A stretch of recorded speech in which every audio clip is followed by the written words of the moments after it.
You have maybe 5 children. They are between ages 20 to ages 2. What a child of 2 years requires to survive is not what a 20-year-old, moreover, is already an adult and has the ability and capability to provide for themselves by getting a job. On the other hand, the 2-year-old is wholly dependent on the surviving spouse and on this estate for everything. So such considerations, age, for example, should be taken into consideration. So now we are eliminating subsection 1 that read in equal shares, and we're saying it should be a case-by-case basis. Where you have a child with mental illness, for example, that child has to be taken care of for the rest of their lives. You have to make provision for that, and you cannot give them what you would have given someone who has a fully functioning brain and has the ability to work and is an adult. Similarly, for marriages, take an instance of where Honorable Mutambi kept worrying about this, where before the deceased died 6 months prior, say he married a younger wife. That younger wife can definitely not be entitled to the same share as a wife who has been kufumba for 30 years. Yes, they are all wives and they are entitled to a portion. But now the principles of equity don't really, they are different. You cannot come 6 months in this marriage and you want to be entitled to a similar portion as someone who, together with the husband, has built this estate for the past 30 years. So what this provision is saying is duration of marriage should also be a consideration when the administrator is dividing the estate. Look at how long have they been married. It's here. It's stated here in the amendment. It says, shall consider the circumstances of each case. So it's a case-by-case basis, including the age, that is for children, the contribution that you made, the duration of marriage, or the degree of dependency, especially for dependent relatives. You have a mother in the village who depends wholly on you for survival. Every month, every week, perhaps you have to send money for food, money for someone to dig her garden, medical care, everything wholly on you.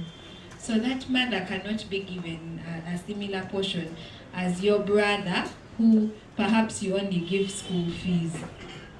So all those considerations have to play a part when the administrator is distributing this estate for people in the same class. And I think it's a good provision. It's very equitable. Then part 1B of our amendment reads, a person aggrieved by the decision of the administrator. You're not happy? Under subsection 1A, you may appeal to court. Let's take it to court, bring evidence against the decision within 14 days from the date of the decision. So where you're not happy with the distribution, you believe it's unfair, it's unequitable, certain factors were not considered, then you take it to court and you adduce evidence. So we move on to clause 14, substitution of section 29 of the Principal Act. Section 29 reads, reservation. Section 29 reads, reservation of a principal residential holding from distribution. No wife or child of an intestate occupying a residential holding under section 26 and the second schedule to this act shall be required to bring that occupation into account in assessing any share in the property of the intestate to which the wife or children may be entitled under section 27. Subsection 2 reads, no person entitled to any interest in a residential holding under section 26.1. 26.1 dealt with protection of the residential holding shall be required to bring that interest into account in assessing any share in the property of an intestate to which that person may be entitled under section 27. So under 29(1), we are substituting the use of the word wife for spouse, and we are saying a spouse or a child of an intestate occupying a residential holding or any other residential holding under section 26 shall not. I think the use of the word not is missing there in your bills that you have. So please include not. Shall not be required to bring that occupation into account in assessing any share in the property of an intestate to which the spouse or children or child may be entitled under section 27. So what this basically means is, when you're distributing this intestate estate under section 27, you're not going to say you exclude the principal residential and other residential holding. You're not going to use it against, say, the spouse and the children and say, you already have a residential holding, so let's give you at least, are we together? So it's excluded, even when it's not used against you. I think that's the best way I can put it. In addition to the residential house, principal residential holding and other residential holding, you're also entitled. Without consideration of those, you're entitled to the estate in those proportions that we've listed above. Yeah, so we move on. Clause 3 says a person.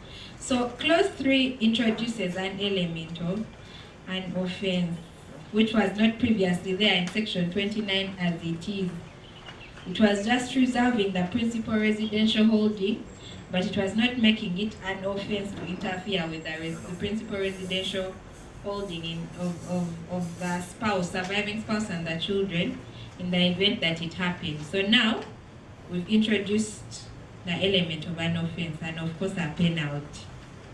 So 3 reads, a person who evicts or attempts to evict the occupants of a principal residential holding or any other residential holding commits an offense and is liable on conviction to a fine not exceeding 5,000 currency points.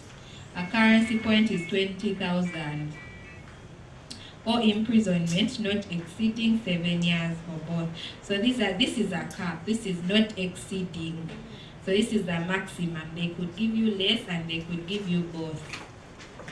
So this is the offense that's created. It's this one I think will protect mainly those widows in rural areas who are victims of eviction upon the death of their husbands from their property. So this I think this penalty will be deterrent enough to prevent people from doing this. Then we move on to clause 15, amendment of section 30 of the Principal Act. Section 30 in the Principal Act, as you can see here, deals with separation of a husband and a wife. So subsection 1 says, no wife or husband of an intestate shall take any interest in the estate of an intestate if at the time of the death of an intestate he or she was separated from the intestate as a member of the same household. This section shall not apply where such wife or husband has been absent on an approved course of study in an educational institution. Subsection 3, notwithstanding subsection 1, a court may, on application by or on behalf of such husband or wife, whether during the life or within 6 months after the death of the other party to the marriage, declare subsection 1 shall not apply. So the court, if someone applies to court, the court may declare otherwise despite that separation from the deceased spouse. Subsection 4